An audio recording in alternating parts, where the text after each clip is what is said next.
Mais sisan n'a bɛ di nin na dɔ de bɛ bɔ a la o fana ɲɛw bɛ yen parce que ni sifa tɛ ne t'a feere su b'a kan. İnşallah saati kendi. Abi göster bir bu tarafa doğru gönder. Abi selamünaleyküm. Hocam. Yani öyle değil. Yok hocam sen böyle koş. Sen gönder bana. Tamam. Hocam selamünaleyküm. Hocam amanetlerinizi sahiplerine inşallah teslim ediyoruz. Allah hayrınızı kabul etsin. Allah-u Teala hem bu dünyada hem ahirette bu verdiklerinizin misli size versin. Allah çağa çoğunluğunuza devam vermesin, can sağlığı versin inşallah. Hocam size dışarıda yetimler de göstersin. Orada şu anda yetimler bekliyor, çocuklar orada bekliyor.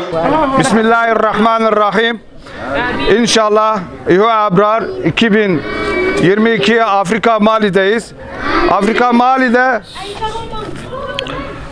bir yetimhanedeyiz. Yaklaşık burada 140 tane yetim var. İnşallah Erhan Dulu kardeşimizin yaptığı nakit parayı buradaki bu yetimlere dağıtacağız. Allah hayrını kabul etsin. Ya hocam al. Tamam. Aynen. Aynen. Dursunlar. Aynen. Aynen. Ayah mau fangana.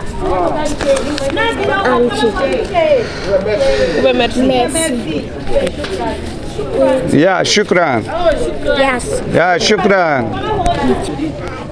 Ala ka nabiya kɛnɛya. Ala ka ɲuman segin so. Ala ka samara jira an na. Nse. An tigɛra ni fo lajɛ. Action. Takbir!